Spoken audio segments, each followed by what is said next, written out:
Like, for example, if there are 2 or 3 teachers teaching a particular class, one teacher may think that I will explain, students should understand, gain the knowledge and use. And another teacher may say, well, I give them notes so that they understand, they write the examination well. So one teacher looks at it from a knowledge point of view and tries to see how it's going to be useful for them in life. Whereas another teacher looks at it, well, I want to produce results in the examination. Now the goals are different here. When the goals are different, teaching is good. The other teacher says, my teaching is good. But if the goal is common, the student has to acquire knowledge and use it in real life situation, both are right. I'm giving it in a simple way, based on this the student will build up. Then ultimately, both of them are right. Otherwise, at least one of them is wrong. So that is where, well, it means different things to different people, and spirituality is an inner journey. As I mentioned earlier, well, when the scientific approach actually became popular, especially the physical sciences, ultimately what happened, we explored the external world, outside world, but in the process, we have ignored the world. And that is what is needed right now. And that is where a spiritual science has to help us in the process. And now, what is spirituality from a psychological perspective? It is a search for meaning in life events and to the higher level. From the individual level, I try to see a connection or relationship between the larger aspect. So it is predominantly inner. Something happens to me, events occur to me in my life. I expect it should happen in a particular way. It happens in a different way. Frustration, it can be anger, it can be many negative things can happen within you. But on the other hand, when you try to look for meaning in it, why should it happen? Where am I wrong? Is it something faulty? Like from your own spiritual angle, I give you a small example. 500 rupees or 1,000 rupees. I can get angry at the person, I can try to complain to the police, I can try to punish him on the one side. Or I'm unable to do that, I'm helpless now. But still, I'm restless, I'm so angry, I'm so upset about the individual, and it may spread to other human beings also, mistrust toward other human beings also. On the other hand, if I feel that probably somehow I have cheated, I have harmed somebody for which God has punished me now, and that is why the money is given. So that way, that much my sin has come down. I should not commit wrong things hereafter. The main thing again, nowadays people are happily saying that more number of people are going to the temples nowadays. So more people are spiritual. I disagree with that. Not necessarily. I'm not saying all of them are not spiritual. That is not the case. Not necessarily. What should happen is, I commit some mistake in my life, maybe small, maybe large. I realize it. When I realize it, I may be in a guilt feeling, I may be in a conflict. Now I want to overcome that. When I've realized that, then probably I pray to God, or I pray to through some other means, and try to do some good for the society or for some people, etc. And afterwards, I should not commit the mistake. But what happens? I go to the temple today, put about 2 lakhs in the hundi, go back, commit the same mistake. Next month again, I go back and put the money. So what happens here is, I try to bribe God in the form of this contribution. The same mistake should not occur again. I should become a better person. That's why what happens to good people when bad things happen to them, they become better people.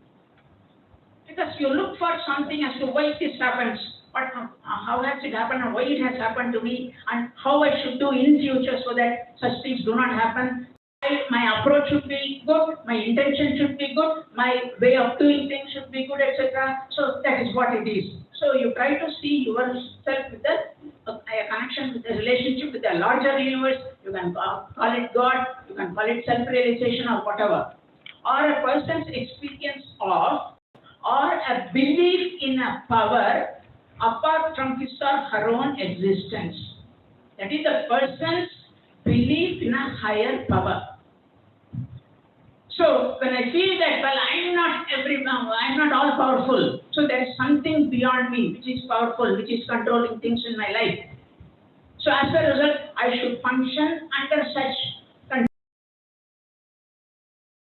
Helps me in regulating myself. For example, I don't know how many of you know about Lord Ayyappa of Sabarimala. When a person decides to go to the temple, 45 days, well, he should avoid all the bad habits, etc., should not drink, should not smoke, and all those things. The person does not do. But when he goes to Sabarimala, comes back, gets down, immediately he starts again, all those things. The idea is, Ayyappa never came in front of the person and said, don't smoke. He never said that. But he believes in Ayyappa himself in a right way. And when I am able to stop smoking for 45 days, I should be able to continue it for the rest of the life also. That is what should happen. Otherwise, these 45 days finish, then the rest of the time I commit the same mistake, then next 45 days I am going to do that. You need not go to the temple at all.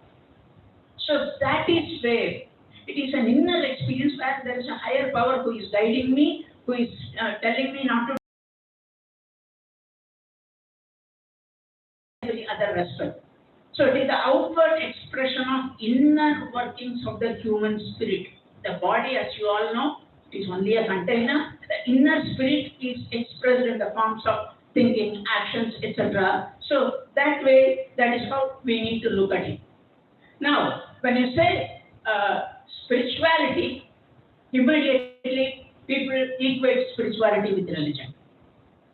Spirituality, I would say, is broader and at a higher level than religion.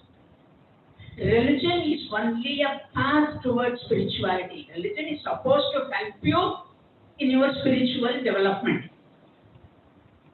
And again, spirituality is not an end in life. Spirituality is a means for an end. That is where you talk about values. Spirituality helps you in attaining those values. Values are your goals in life. So that way, religion involves a group of people brought together by their common faith or beliefs about the divine. Like one believes in Jesus, the other one believes in some other god, etc. So there are common practices. So the common practices bring them together. So I belong to this religion, I belong to that religion. But the ultimate goal of all religions are the same one. Number two, no religion says the other religion is inferior. Unfortunately, we are looking at it from a very narrow point of view and we fight on the basis of religion. No religion says the other religion is inferior. And all religions ultimately show you the same goal. Only the way they preach, the way they practice is different, but the goals are common. So that way, religion is a path towards spiritual development and which follows a set of rules or guidelines. Set of rules or guidelines. And again, these set of rules or guidelines or practices, we don't understand the significance of it. Because in the long run, what happens is, initially there was an understanding, then one generation after the other, we were taught to just to practice and we have made it a ritual without understanding the significance. Talk about religious practices, they say that you have to rigidly adhere to that. When you rigidly adhere to that, it causes anxiety, it causes depression, it causes all sorts of psychological disturbances. And religion is not rigid. Religion is highly flexible if you understand the spirit behind it. Without understanding the spirit, when you follow only the practice, then you are rigid. When you are rigid about anything, can be a problem. Say, for example, law. Law is only a guideline so that you don't harm others. When you rigidly adhere to law, ultimately, what happens? And the law itself can be a problem for you. When we trust each other, there would not be a problem. But over the years, what has happened is human beings don't trust each other. That is why all the legal frameworks you require, one of them usually right to information. Why do you need a right to information? If I ask for the information legally, the other person has to give me the information within a time frame. Why should I go through the RTA? If I trust you, I just ask you for it. But I don't trust you. That is why I need a legal framework. And I give you an example as what happened in my department once. I was in a distance education department of psychology, and after doing the course, students informally used to write to me asking, "Sir, I've done an MSc in psychology. How can I use it in my career? How can I proceed further, etc." I used to answer them in an informal way from a practical point of view, because practical is different. I give example when they want to do counseling or clinical psychology. Ideally, it is better for them to work under a psychiatrist. But no psychiatrist will train you in India. You will never learn under them. But neurologists use the services of psychologists. So practically that is possible. But no textbook psychology will tell you this. Because that will tell you only the theoretical point of view, ideal point of view, not practically what is there. And the practical side also may differ from one country to the other. So I used to write them. Once I got a letter with the same question through RTA forwarded from my director. The moment I got the letter, immediately I thought, well, I should safeguard myself from this fellow. It didn't give me an idea that I should help this person because he has taken a legal route. He has not trusted me, so I cannot trust him. So I want to safeguard myself. I took a psychology book, the scope of psychology. About 10 pages I typed it and sent it. Not even single line would be useful for you. So that way, we need to trust it. Legal framework is there. It's only a guideline. If you rigidly adhere to anything, it can only cause psychological disturbance.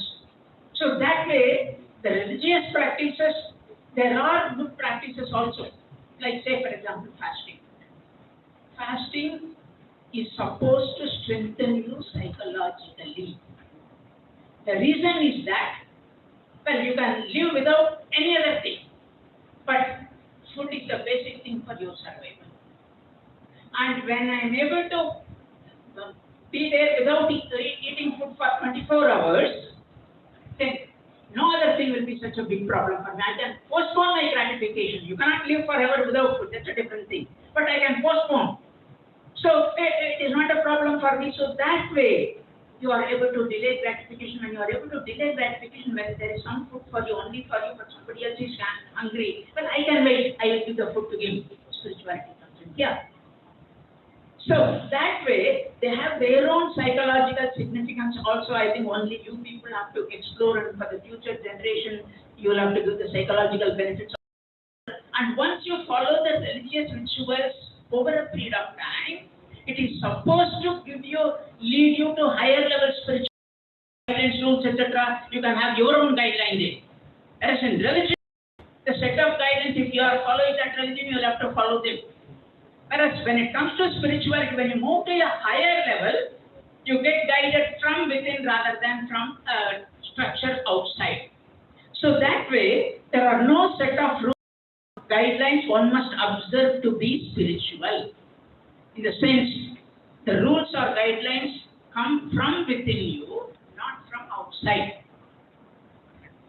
So that way, what happens here is, well, if I have something, well, I should use it for the betterment of somebody. That is the ultimate goal. Whatever resources I have, whatever possible, I must use it, and I must do things in such a way that it would satisfy the need of the other person who is in need of that, and that would enrich the lives of the other person. It should be the real feeling. Nowadays, corporates talk about customer care. Customer care is done with a selfish motive, not with the motive of welfare of the customer there. Whereas in the olden days, that was not the case. There was no term used called the customer care, but it was there integrated in the day-to-day life. But it is not there, like the joint family system, where, well, my cousin's child may come and stay in my house and go to the school, and I would be treating exactly like my child. There would be no difference here. Whereas today, the moment my cousin says, well, I'm planning to apply for this school, I'm trying to see whether I can avoid him admitting the child in the school because he may bring the child to my house and my child may have to undergo certain deprivations of comforts.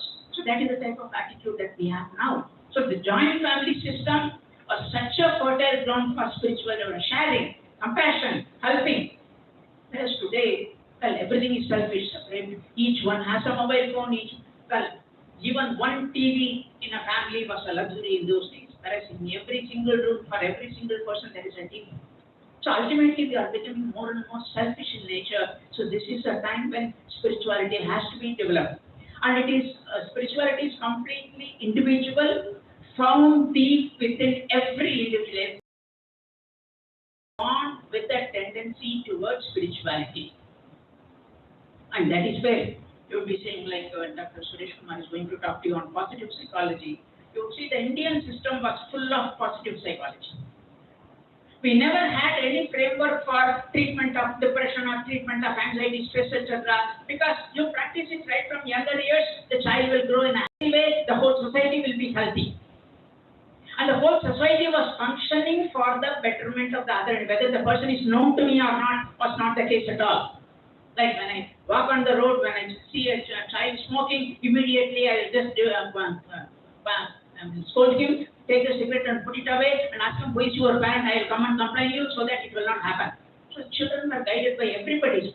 In the sense, if this child will actually get spoiled, then his life will be spoiled. Because of that, the society is like to be spoiled. We look at it from a broader perspective. Whereas today, governments run on profits made by liquor. So that's what is happening today. So where is spirituality? Yeah.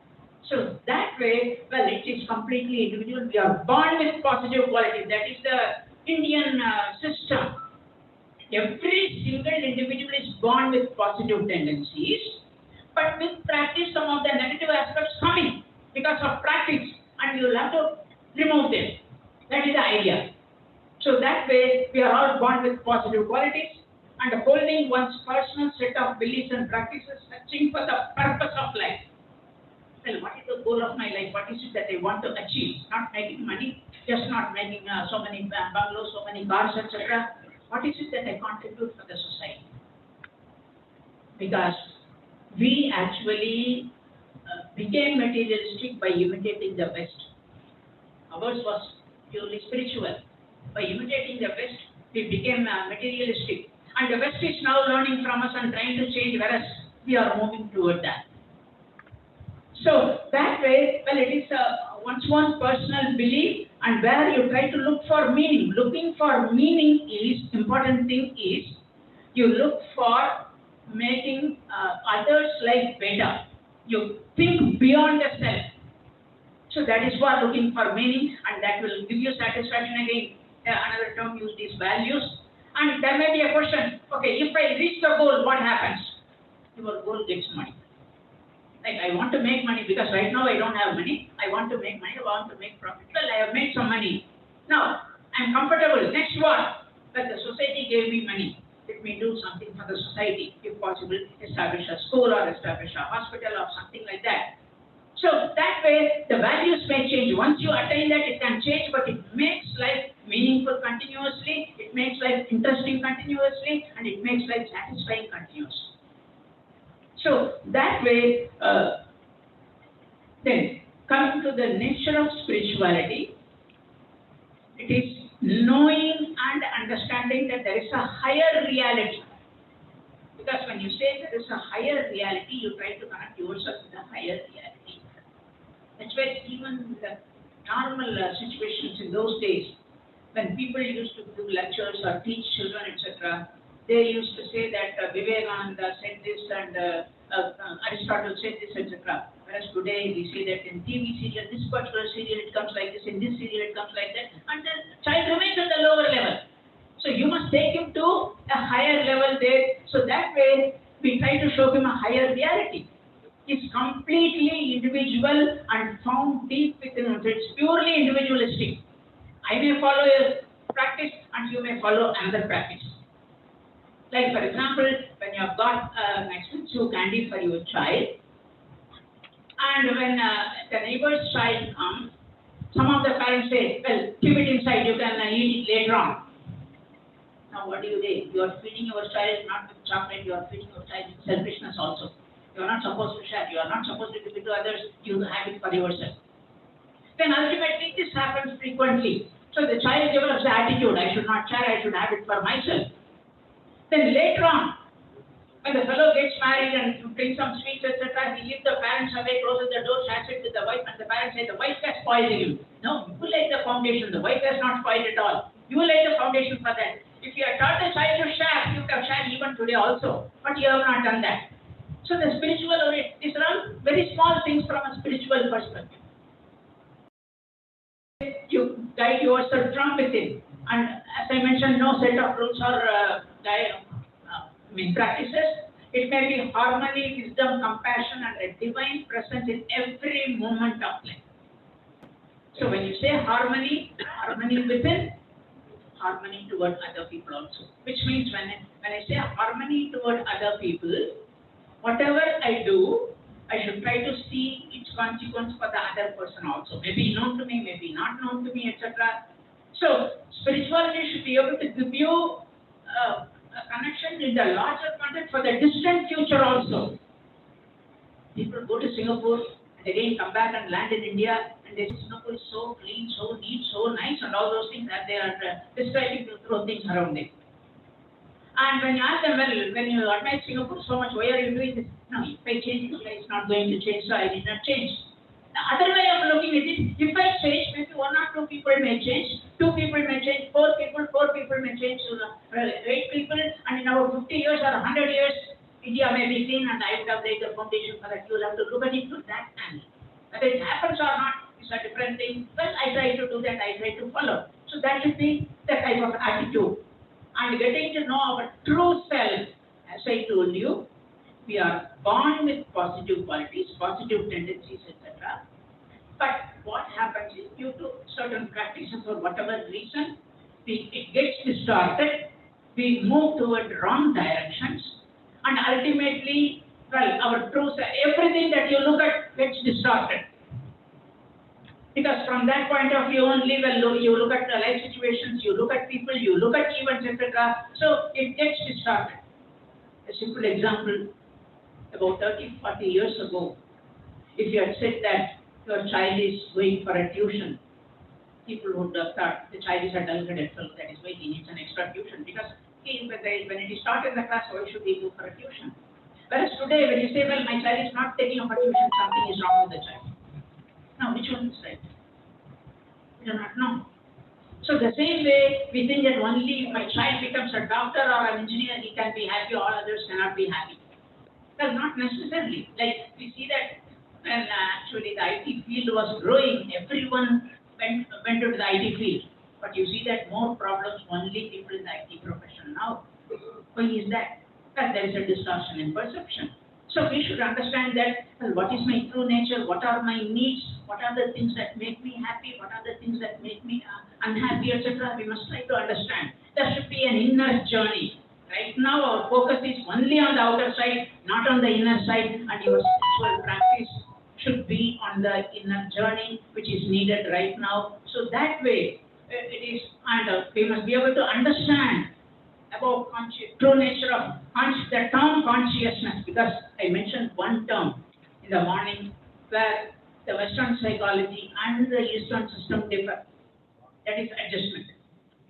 Another concept that I would say where the meaning is very different from the Western psychology and Eastern psychology is, Western psychology looks at consciousness only as to what you are aware of right now.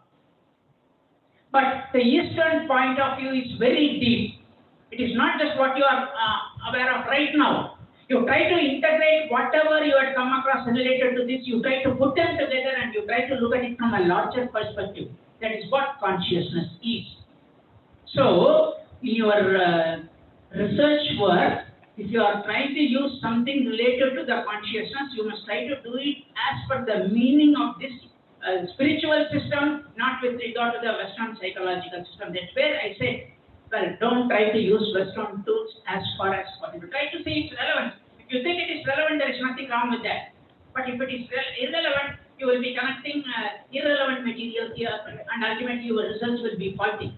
So that is where I said, you will have to evolve your own tool or your own system. And another thing is, because of the development of physical sciences, we try to use gadgets, those gadgets for measuring the inner experience also. They are meant for measuring the physical environment, not for the psychological environment. So you are using a wrong gadget. To understand psychological phenomenon, you must use psychological tools, not physical tools. With physical tools,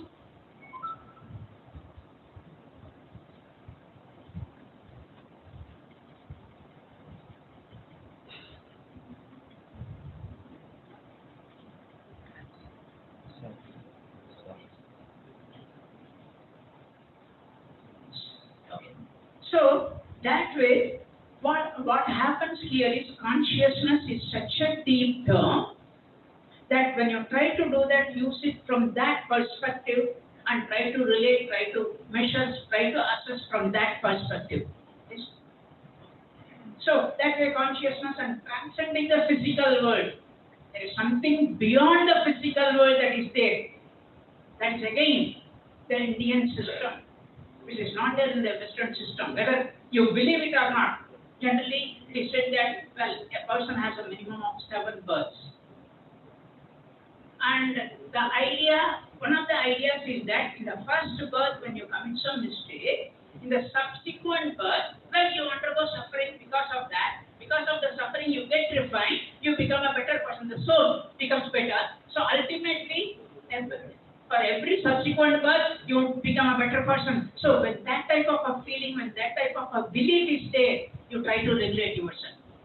Otherwise, what happens? You get frustrated, you get angry, and then you don't try to correct yourself, and all those things happen. So that way, we try to transcend the physical world in the Indian system. Yes.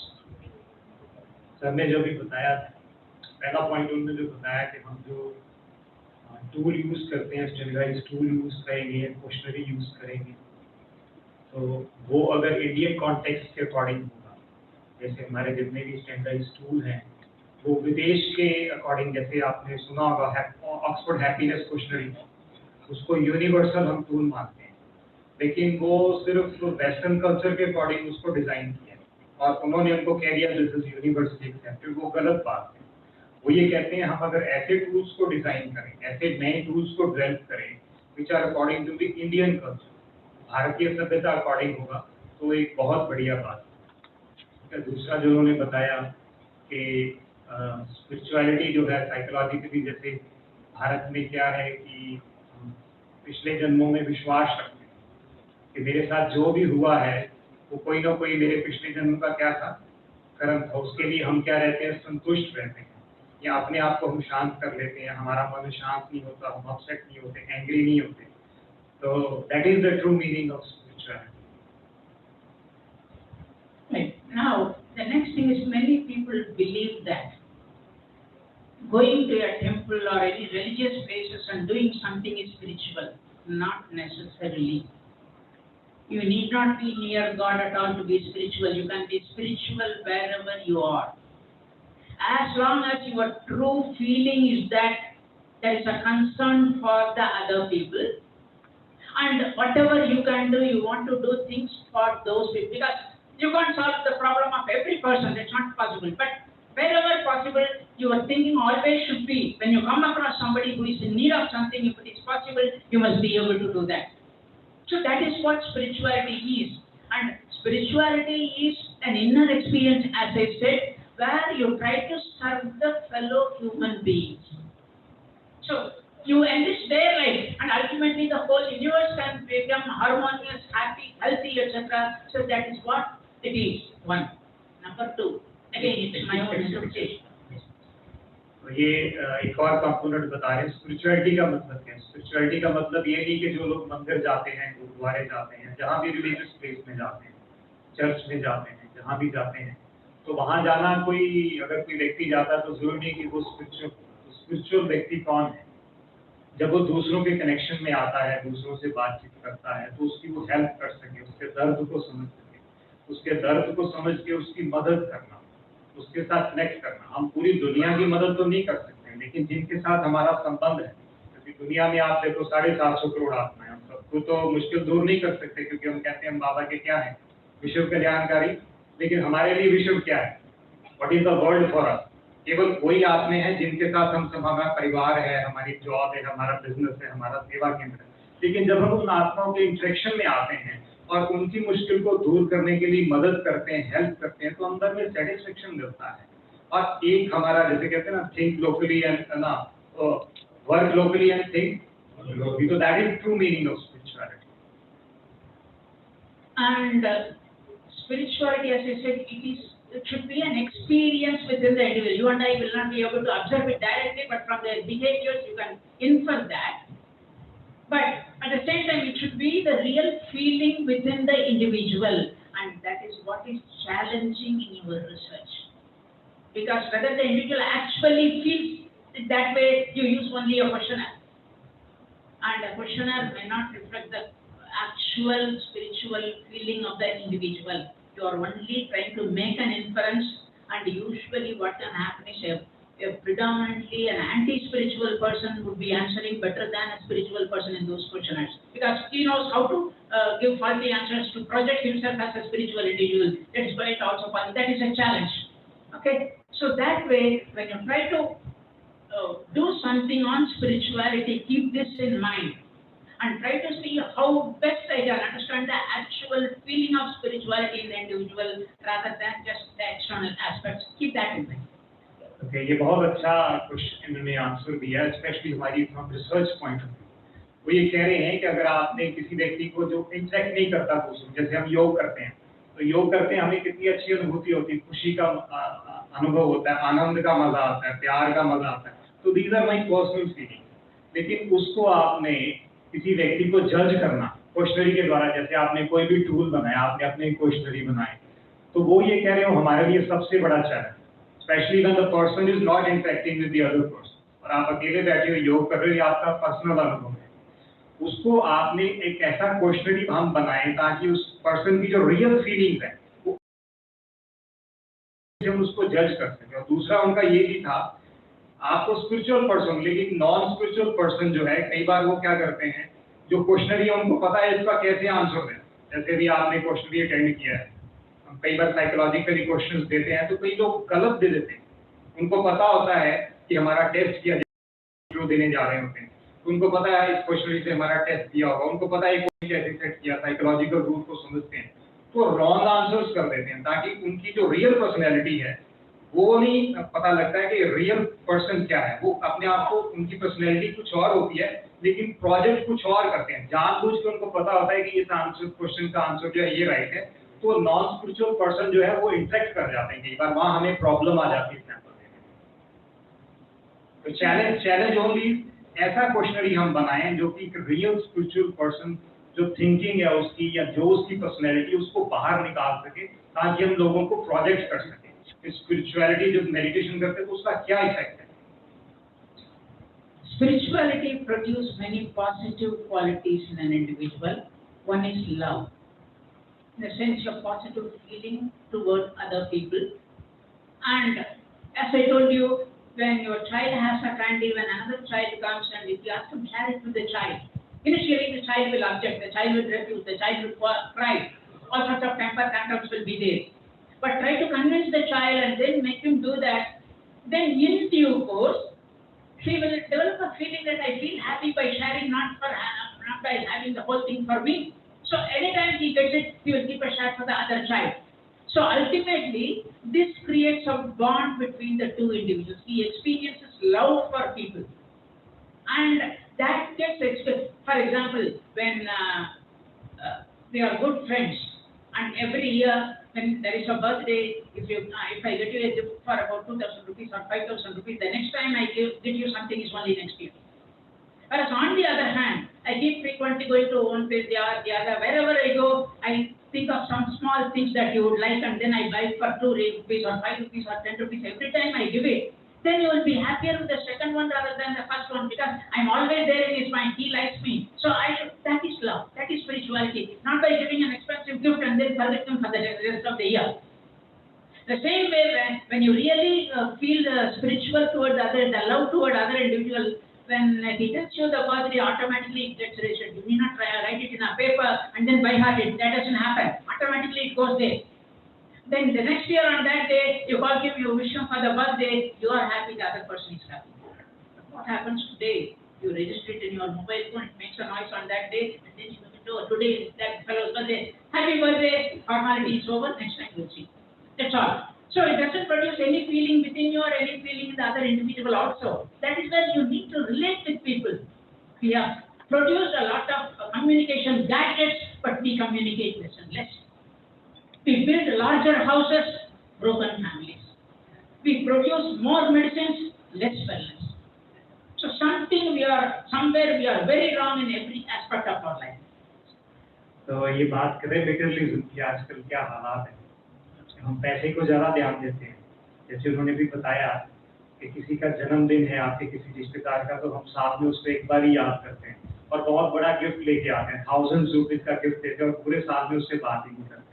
Spirituality हमको ये सिखाती है कि धन देना जो है वो सच्चा प्यार करना, लेकिन सच्चा प्यार है उसकी फीलिंग को समझना। जैसे उसके लिए हम छोटा छोटा गिफ्ट लेके आ सकते हैं, 15 दिन बाद, 1 महीने बाद आपके मेरे ₹5 का कुछ खरीदो, ₹10 का कुछ खरीदो, उसको दो, तो वो आपके मन में वो व्यक्ति रहेगा और वो उस व्यक्ति के मन में क्या रहेंगे, आप रहेंगे। तो ये बता रहे हैं स्पिरिचुअलिटी का मतलब ये नहीं है कि आप उनको कोई बहुत ढंग से जो चीज़ें लेके, तो इसलिए हम बड़े बड़े घर बना रहे हैं लेकिन लोगों में दूरियां जो है वो बढ़ती जा रही हैं। हमने दवाइयाँ बहुत एक्सपेंसिव बना दी हैं, लेकिन हम जो वेलनेस है, जो हेल्थ है, जो हमारी माइंड की वेलनेस है, उसके ऊपर हम ध्यान जो है वो कम दे रहे हैं। ये कहने का मतलब है कि प्यार का मतलब है तो ध्यान देना। जरूरी नहीं कि हम बहुत ज़्यादा पैसा कमा करके व्यक्ति का ध्यान रखें। Honesty, your feeling, your thinking, and your behavior should go together. Whereas today, what happens? Our external behavior is one, what you truly feel within is different. In many aspects, we maintain a double standard which can be highly stressful for an individual. You broadly smile and say good morning, but you are not really happy to see the fellow in the morning. When you commit a mistake, you say I'm sorry. What it implies is that the mistake occurred unintentionally. You feel sad and sorry about that, and next time you should not do that. But what happens? You do it the same thing every time and then say, I'm sorry, I'm sorry. You have been taught to say sorry, not to feel sorry. So there is no honesty in such situations. So they should go together to a large extent. Honesty का मतलब क्या है? कह रहे हैं कि honesty का मतलब ये है, जैसे हमने बताया बहुत है, मम्मा कहती कि एक बार गलती स्वीकार करना क्या है, ठीक है, लेकिन बार बार गलती करना, तो कह रहे हैं एक बार आपने गलती कर दी, उस व्यक्ति को बोल दिया है, अगले दिन फिर वही गलती की और फिर बोला, तो वो ईमानदारी नहीं है। वो आप दिल से नहीं कह रहे हो, वो आप बाहर से कह रहे हो। That means it is projecting our dual personality, नहीं it is not projecting in my personality. So हमारी पर्सनैलिटी जो हम कह रहे हैं वही होनी चाहिए। And patience, that is, you must wait for things to happen. You should not be in a hurry. But in today's life, you want everything instantly. Like in the olden days, if a person had bought a second-hand cycle, a rusted cycle, the person was so proud about it. He bought a cycle. Because the reason was, he had to wait for it once. He had to save little by compromising, because in those days money was not easily available. So little by little he saved by compromising on some of his pleasures, present needs, etc. And as a result, whenever he saw the cycle, he felt proud about it. It is my achievement. I have put my effort for it. Whereas today, even if you buy a new car, that satisfaction you don't get, because there is no effort on your side. The manager comes to your house and then get the signature on the form. You don't even know what is there on the form, and then the loan is sanctioned, and the car company brings the car to your house, leaves it in front of your house, and every house has a car. So that sense of satisfaction or achievement is not there. Whereas you will have to wait until. That's why we are in a hurry. I need a credit card, passport, express trains, bullet trains. What for? Why should we so fast? We do not know. We put ourselves under stress every single moment. So that way, tolerance should be there. And in the olden days, life practices, it was there. Like you could communicate only through a letter. So ultimately, what happens? You write the letter today, post it, and the person may receive it only day after tomorrow. And only the next day, the person, at the earliest, he will be able to write a letter, which will take another 2 days for you to receive. So you had to wait for a minimum of 7 days. Whereas subsequently, what happened? The phone came. When the phone came, when you had to talk to the people, you had to book what you call as a trunk call. You would have to wait for about 3 or 4 hours to get the call. Then you could not wait subsequently. There was the STD. So STD was useless. Then the mobile phone. So you do not want to wait at all. And the tendency of not waiting actually causing more and more stress, whereas the tolerance in the day-to-day life situation should bring in, and as a result you can be at peace with yourself. आजकल की दुनिया की बात बता रहे हैं कि पुराने ज़माने में क्या होता था कि फोन्स भी नहीं होते थे, मोबाइल्स भी नहीं होते थे, पहले चिट्ठियां लिखते थे, लोग एक हफ्ते तक इंतजार करते थे, टॉलरेंस बहुत थी, पेशेंस बहुत थी, मन में शांति होती। लेकिन आजकल क्या हो गया, उसके बाद फ़ोन आ गया, चिड़ी के लिए भी वेट करना पड़ता था। आजकल तो मोबाइल फ़ोन आ गया, तो लोगों में टॉलरेंस भी खत्म होगी, पेशेंस भी खत्म होगी। जैसे अभी मेरे फ़ोन की भी घंटी बज रही तो मेरे को प्रॉब्लम हो रही थी कि हु इज़ कॉलिंग मी, है ना? तो प्रैक्टिकली हम सबके साथ ऐसा ही होता है। तो लेकिन द मेन एम था, why we are inventing all this to make a person peaceful and happy, but we are just going opposite. हमारी पेशेंस टॉलरेंस बढ़नी चाहिए, लेकिन these scientific evolution, scientific researches are just going opposite to that. Like if you had forgotten your mobile phone in your room and for the past 1 hour if you are in the class, you are waiting when the session will be over, I can go. And whether your mother had your food or your father had his food, etc., you don't care. You rush to your room and then see whether there is a call, whether there is a message, etc. So what for? We do not know. So that way, well, there should be tolerance, compassion. See, tolerance is another thing. Well, people of different nature, different behaviors, different characteristics, etc., we'll have to accept it rather than getting irritated about them. So that way, again in a joint family system, the child grew in a miniature world, because the type of people that you would be facing in the real life situation, all sorts of people were there at home, like the grandparents, the senior citizens. There were the parents, the uncles and aunts, and there were the elder brothers and sisters, equal age mates, younger ones, etc. So the child was taught to relate with them in accordance with their age, etc. And as a result, relating with people, when he went outside, there was no adjustment problem at all. And he was able to accept the limitations of every other person, so there was tolerance. Whereas today, again, that is not there. Tolerance को define करें, tolerance का मतलब है accepting है, हम एक व्यक्ति को स्वीकार करना, वो जो है जैसा है उसकी पर्सनैलिटी को स्वीकार करना। एग्जाम्पल दे रहे हैं परिवार की, जैसे हाथ की 5 उंगलियां होती, मिल जाती तो बन जाती, मुट्ठी बन जाती। ऐसे ही वो कह रहे हैं कि पुराने ज़माने में बच्चे जब पैदा होते थे तो पूरे परिवार के साथ सीखते थे, क्योंकि परिवार में काफ़ी लोग होते थे, छोटे भी थे, बड़े भी थे, और उनको सबसे सीखने को मिलता था, सभी को स्वीकार करते थे, सबसे बातचीत करते थे। और यही बच्चा जब वो समाज में जाता है तो वो अलग अलग पर्सनैलिटीज को देखता है, अलग अलग लोगों को देखता है, तो उनको स्वीकार करने की वजह से उनमें सहनशीलता आती है। लेकिन आजकल क्योंकि जो फैमिलीज है वो ब्रेक हो रही है और ये टॉलरेंस भी लोगों में खत्म हो रही है। Compassion.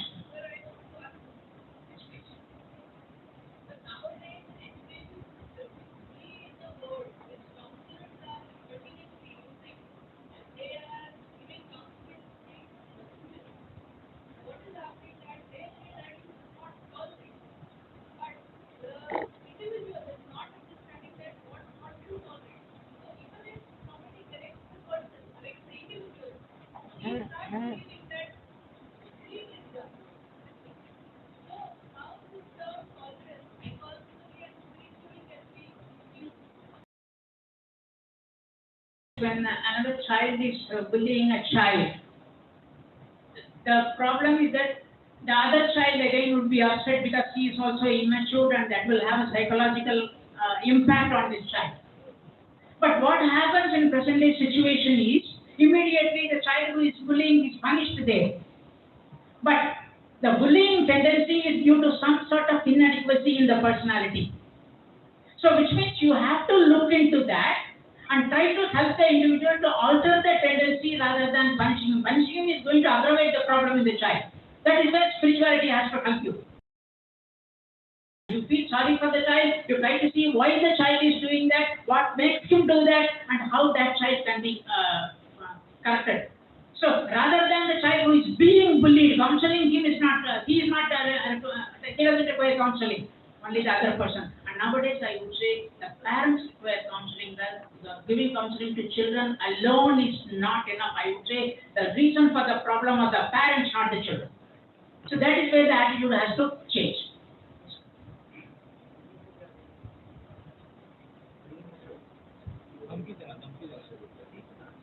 Okay, I'll explain bullying with example.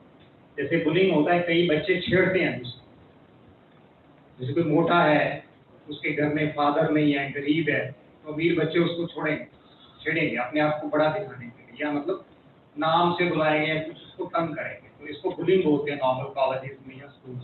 जैसे किसी की छेड़ी रख देते हैं, है ना, कोई जा रहा है जानबूझ के उसको जोर से आवाज मारेंगे, that is bullying.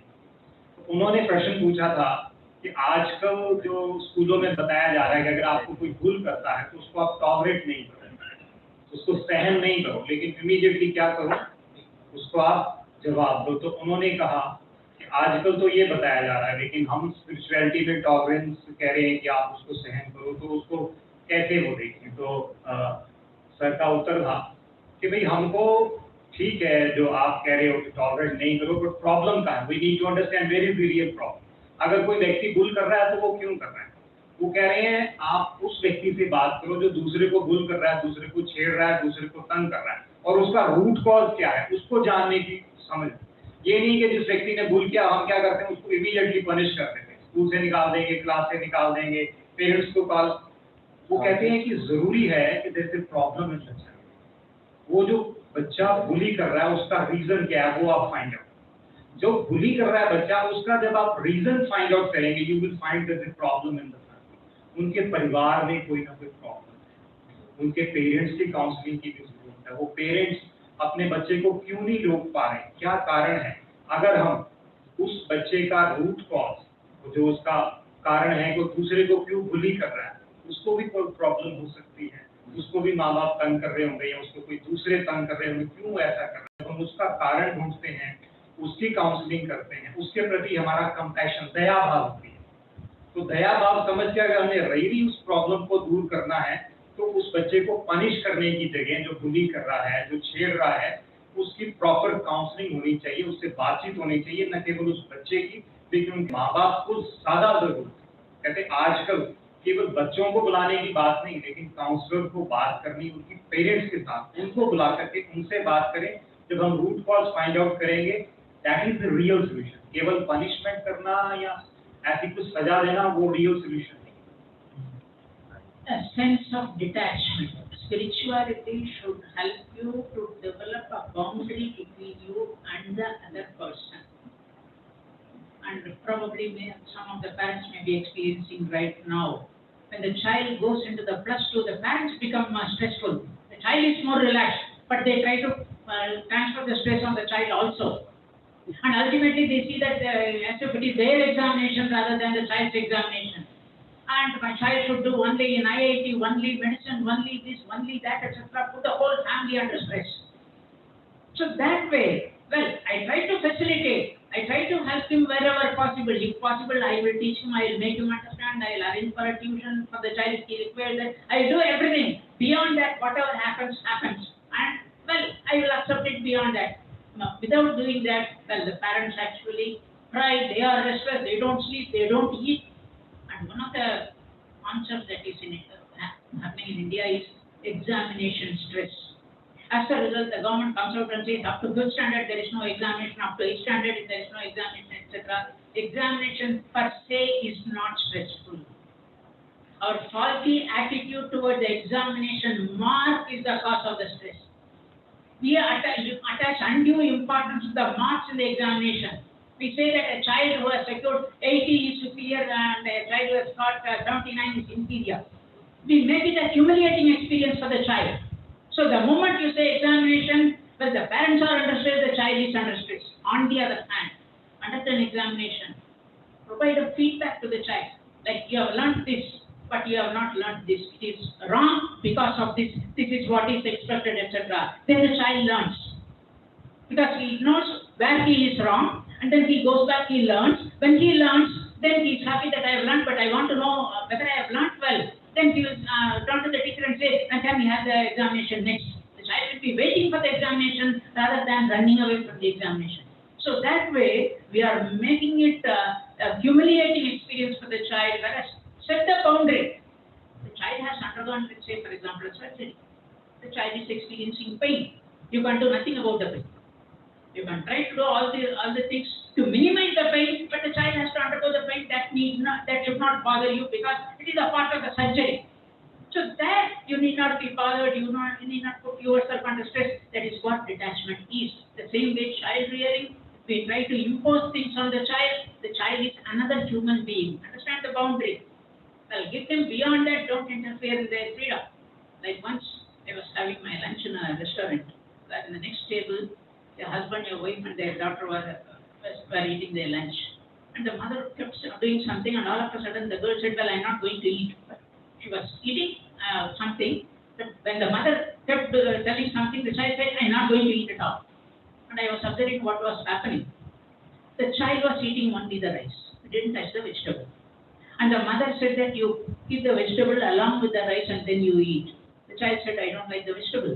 No, I will eat the rice." No, you should keep only only rice. Then the child said, "I'm not going to eat the rice also." There was a quarrel. Then the father intervened. I was observing what happened. Then the father said, "Okay, you have the rice, but you must have the vegetable also later." The child agreed. But he took about 2 or 3 pieces of the vegetable and said, "That I don't like." Then the father said, "Okay." But mother said she was happy because the father has been disproved. He has been proved wrong. The mother was happy about that rather than about the child here.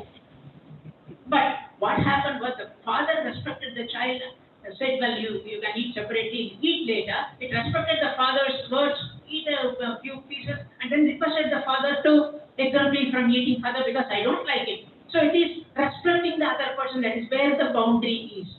And that is where many Indian mothers, the mistake that they do is, like, when the child doesn't eat, they think that the child is going to die immediately.